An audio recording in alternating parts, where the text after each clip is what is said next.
In fact, everything physical and material is connected to this field, okay? So how do you get there, right? How do you get there? How do you get there? How do you get there? So we discovered that when you take all of your attention off your body and you are not paying attention to your emotions, your drives, your habits, if you could take all of your attention off of every element in your environment, your cell phone, your tablet, your computer, your car, your whatever it is, your bed, take your attention away from everything, every place that you live, where you sleep, where you work, and you're not thinking about time. You're not thinking about your schedule, where you need to be, or what happened yesterday. You can relax into the present moment. There tends to be a dramatic change in the way the brain functions when people do this properly. We call it getting beyond yourself, but in a sense, you're dissociating from your three-dimensional reality. Why? Because if you're thinking about anything in your three-dimensional reality, that's where your attention is and that's where your energy is, okay? So we kind of figured out this formula when people really become nobody, no one, no thing, nowhere, and no time. We're pretty much all of a sudden outside the constraints of the Newtonian world of got to do something to get an outcome. And if you can teach people how to linger there without a name, without a face, without a profession, without a family, without a culture, without a past, without a disease, you teach them how to be in this place we call the unknown, right? And you teach them that from that place, that invisible field, is where everything material comes from. And if they could create coherence in their brain, you need a strong signal in the brain. The more coherent the brain, the more stronger the signal. What do you mean a strong signal? Okay, let's see how I could say this. When most people, when we look at brains in real time, and we're looking at people's how their mind is working. When you're under stress, okay, stress is created by not being able to predict something that's going to happen in your life. The perception that something's going to get worse or you can't control something, right? So when that occurs, we switch on that primitive nervous system called the fight or flight nervous system, and the brain goes into this very alarmed state called high beta. That means pay attention to the outer world. There's danger out there. But if it's not a predator and it's traffic or your coworker or your ex, right. This is where it gets to be a problem because it becomes very maladaptive, right? So when we're in that state and the brain is in that aroused state, we try to control and predict everything. So every person, every object, everything, every place, even your body has a neurological network in your brain, right? So as the arousal happens, we start shifting our attention to all these elements. And like a lightning storm in the clouds, the brain starts firing very, very incoherently. And when the brain's incoherent, we're incoherent. That's not a strong signal. It's a static on the wire. That's disconnection. There is no signal. Right. So when we're in that state, we're always really looking for the worst case scenario of what's going to happen, because if you prepare for the worst, anything less happens, a better chance of survival, right? So in this kind of aroused state, as we shift our attention to each one of these elements that are known in our environment, the brain starts compartmentalizing and firing out of order. And that is what creates what's called autonomic dysregulation. That causes the brain and body to get really out of balance, right? So in that state, we're over-focused. You know, when you're stressed, you're over-focused on something. You can't stop thinking about it.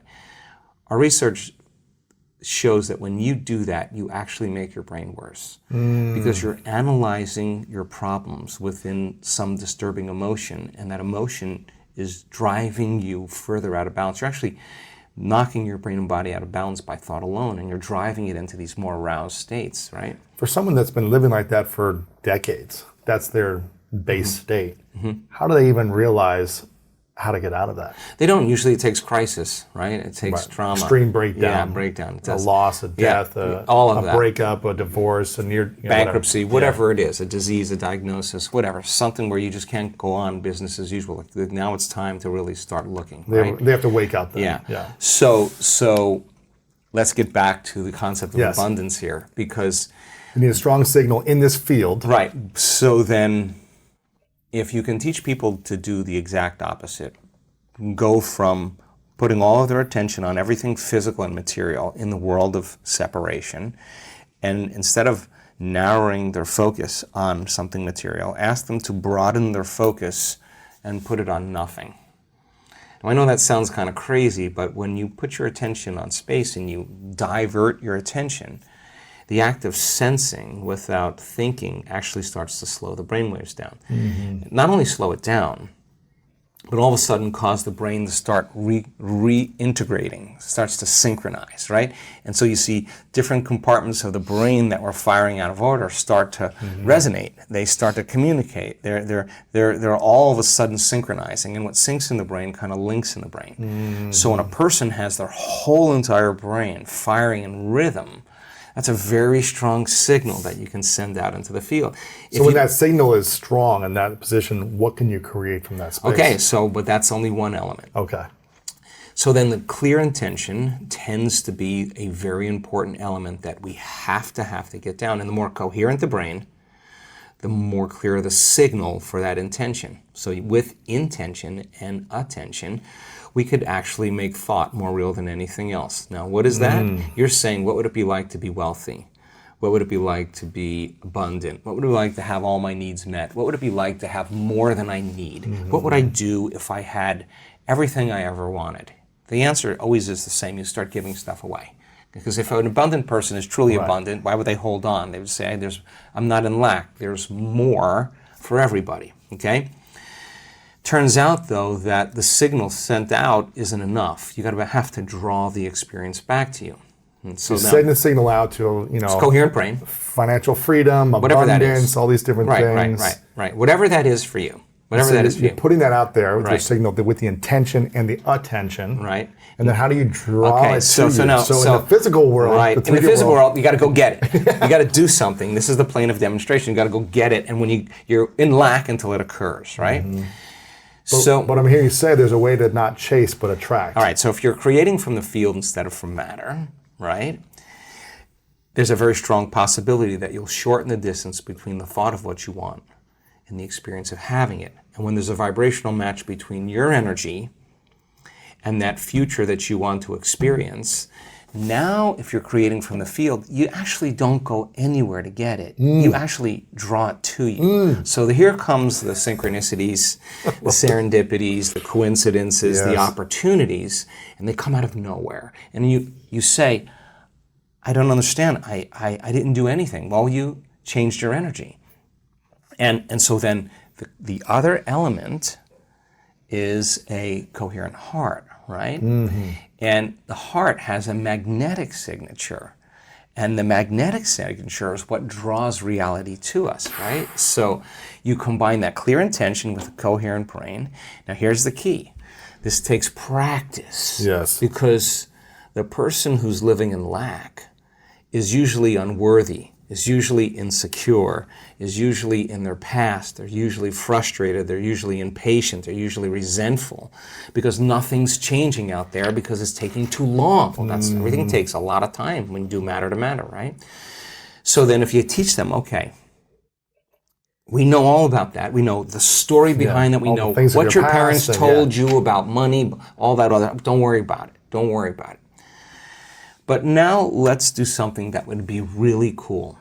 Let's write down the feelings of how you would feel if that future happened, and you're going to have to feel that feeling before it occurs. So now, okay, what does an abundant person feel? Pretty much free, a lot of freedom. Peace, excited, joyful. In love with life, grateful to be alive, abundant.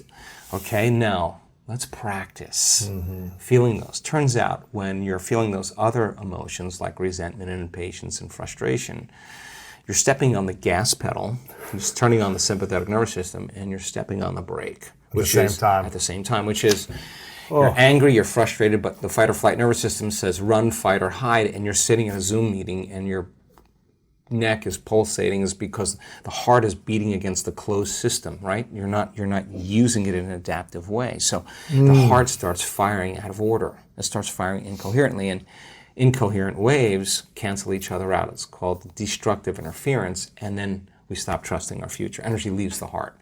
Energy leaves the brain, energy leaves the heart, and you can't get in touch with the feeling of your future because in survival, which those are hormones of stress, all those emotions, in survival it's not a time to create. right? It's time to run, fight, and hide. Okay, so we got to lay down the very thing we used our whole life to get what we want. The habit of doing it that way for something greater to occur. Okay. And what happens if we try to create from survival emotions? It just takes a long time. You'll just force it. Little steps at a time. You'll force it. Yeah. You'll force it. You'll fight for it. You'll compete for it. You'll manipulate. You'll cheat. You'll lie. You'll do anything to get what you want because that's what matter does when it's trying to change matter. And everybody's playing that game, right? Everybody's trying to accumulate the most amount of things. Right. Okay, so that's what abundance means to certain people. Get as many things as you can. Okay, you want that? Not a problem. But let's learn the formula of how to create, right? Yes. So then you'd have to feel those emotions before the experience occurred. And if you understood that you could dissociate all of your attention from this three-dimensional reality and have no attention on anything known, and understand it's the field that creates matter, not matter that emits the field. And if you could get to that place and change your energy with a clear intention and elevated emotion, your heart starts beating in this beautiful rhythm like a drum.